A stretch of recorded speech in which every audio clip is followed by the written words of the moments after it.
I can't get enough of you. Subscribe, like, and share. Tell me what happened. I'll hear you out. He was concerned about her health. Tae-joon's kind voice, serious eyes, and warm touch made So-eun conflicted. But still, she couldn't rely on a moment of kindness. It's nothing. Did you fight with your boyfriend again? So-eun denied it, but Tae-joon saw right through her. Somehow, So-eun's arm ended up in Tae-joon's grip. His grasp was loose, but she couldn't move. Only her eyes wavered like a candle in the wind. You did. Want me to curse him out with you? Pfft. A small laugh escaped her. Even in a desperate situation, laughter could come. With tearful eyes, So-eun bit her lip to stifle the laugh. Thanks to Tae-joon, her heart felt a little lighter. It was an unexpected comfort. I'll handle it. It's something I can do. It's my fault. This didn't mean the fight was his fault. It meant she shouldn't rely on Tae-joon for personal matters. But to Tae-joon, it sounded frustrating. Why do you always blame yourself? Didn't you say you wanted to be respected? While So-eun smiled, Tae-joon's expression hardened. His grip tightened, and So-eun found herself unable to escape his hold. It was the first time he had come this close. The first time he had stared at her for so long, as if to keep her from running away. His grip was so strong she couldn't move. No, it wasn't just his grip, it was his piercing gaze. Emotions she had suppressed for so long burst forth. His closeness made her feel like she might be devoured. Her heart pounded uncontrollably. So-eun trembled as she spoke. Please let go of my hand. It hurts. Tae-joon's eyes widened. He seemed to realize only then that he was holding her. Like a malfunctioning machine, he slowly released her. So-eun immediately tidied up her things. I'll leave first. I'll fix the phone on Monday. She felt she shouldn't be alone with him in the office on a weekend evening. So-eun fled the office. Left alone, Tae-joon stood there for a moment, running his hand through his hair. Suddenly, he worried she might get hurt.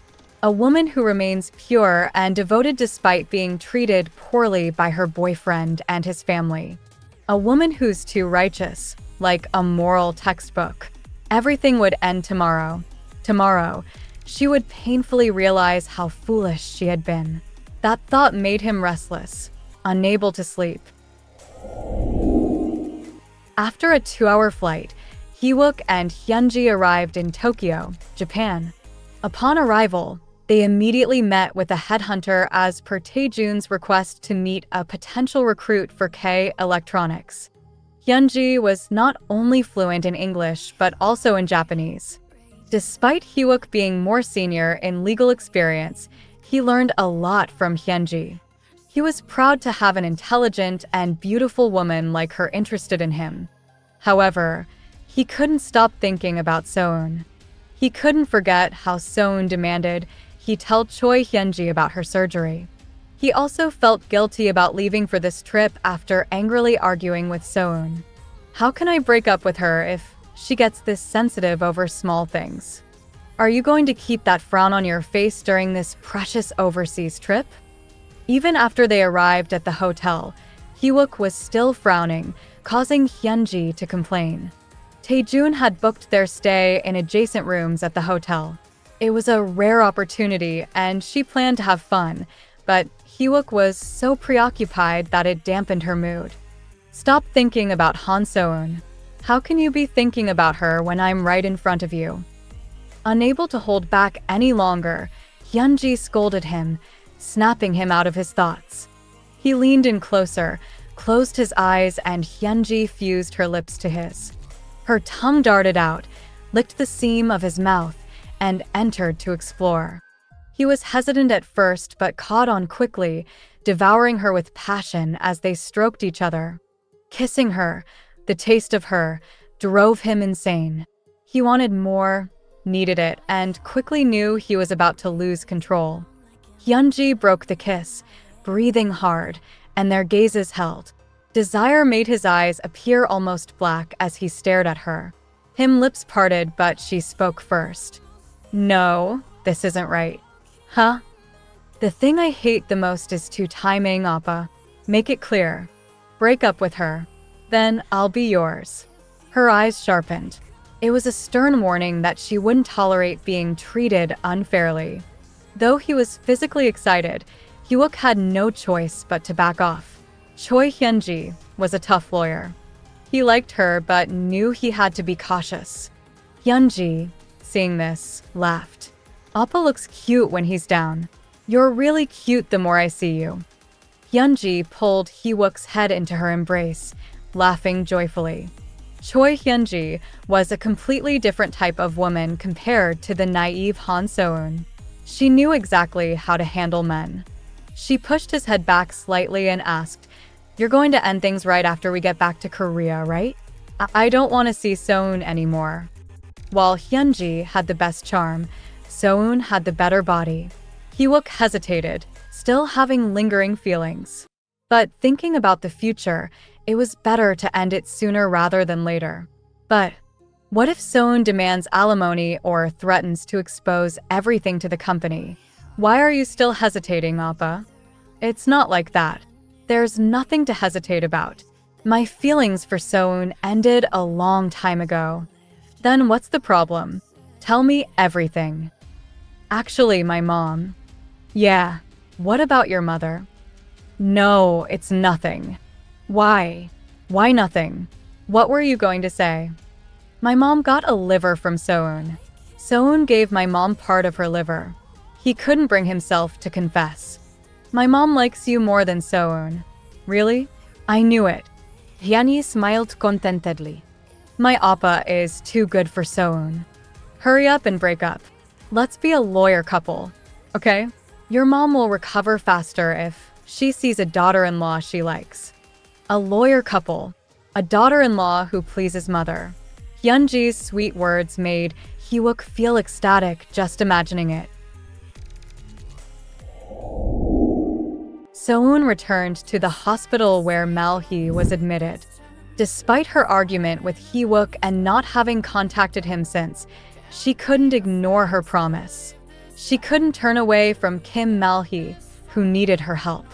She needed to do her best in everything she could to assert her rights confidently. "Mother, I'm here." So-eun greeted as she opened the hospital room door and reunited with Hyuk's sister, Hee-jin. Not knowing Hee-jin would be there, So-eun awkwardly greeted her. "Hello, sister." Hee-jin greeted her nonchalantly. "Oh, So-eun, you're here too? My mother is sleeping right now." Beside Hee-jin was a boy who looked very sharp. "Say hello." At Hee-jin's prompt, the boy nodded and greeted. It was the first time So-eun met Hee-jin's son. "So you're Hee-jin? I've heard a lot about you. Nice to meet you." Hee-jin glanced at So-eun and hesitated a few times before speaking. "I'm sorry about last week." She received an apology. As people age, apologies become harder. Hee-jin must have felt this too. It couldn't have been easy for her, as an elder, to apologize first to someone younger like So-eun. So-eun appreciated Hee-jin's courage and accepted the apology with a generous heart. "No, it's fine. But I hope you'll be more careful in the future." "Of course. You're going to be a lawyer's wife, so I need to treat you well." Although the ending sounded slightly sarcastic, So-eun decided to let it go, attributing it to Hee-jin's manner of speaking. Just then, Hee-jin's cell phone rang. "Oh, I'll come back in a minute. I have to take this call. So-eun, could you watch Hyungwoo for a moment?" "Of course. I'll be right back. Take your time." It wasn't difficult. The boy played games on his phone by himself, and Mal-hee, feeling drowsy, watched TV and dozed off quietly. "This is the first time I've met him in person. He doesn't look much like his mother. Does he resemble his father more? Should I try talking to him? He must be bored since there's not much to do at the hospital. Do you take after your dad or your mom?" She asked, since Hyungwoo's features looked different from Hee-jin's. Hyungwoo replied, "My face looks just like my dad's, but my hands and feet are like my mom's. I see. He's at an age where he wants to show off everything he can. That's more than I asked. Oh, and also, we all even share blood types. Hyuk had mentioned that everyone in the family except for Malhee had type B blood, making organ donation difficult. This was why So-eun, who shared Malhee's blood type, decided to go through with the surgery. In fact, liver transplants are possible even with different blood types. In the past, antibodies in recipients caused acute rejection of livers from donors with different blood types, but advances in technology have made such transplants more common. Nevertheless, Malhee's family was hesitant about the surgery, fearing potential complications. So-eun, with her type O blood, had allayed those fears. Despite her own fears of the surgery, she overcame them with love. But Hee-jin is type O? It seemed like Hyungwoo might be mistaken. Your mom is type O, not type B. So-eun asked Hyungwoo again. My mom isn't type B. She's type O. But not only that, all my family from my mother's side also share the same BLO. Lee Hyungwoo, shouted Hee-jin from the door. Hyungwoo, why would you say that? Mom is type B. Hee-jin quickly moved toward her son, signaling him to be quiet. Hyungwoo, asserting his knowledge, answered. You said it before. Everyone on your side of the family has the same blood O type. As Hee-jin raised her voice, Malhee woke from her nap. So-eun asked Hee-jin, your type O, sister? And your husband too? Hee-jin, flustered, looked at Malhee, who suddenly clutched her chest and started coughing. Mom, are you okay? Do you feel sick? Hee-jin ran to Malhee and patted her back in concern.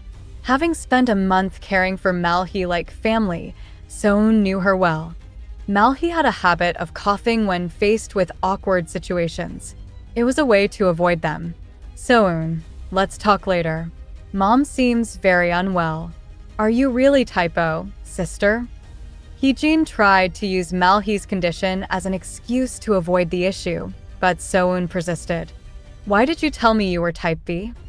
Even if I'm type O, it's difficult for me. I have Hyungwoo. I can't stay in the hospital for a month. What about me? Do you think I have no work? As you know, I'm not in good health. And what about me? So-eun retorted. Hee-jin had once pointed out that So-eun was frail and delicate.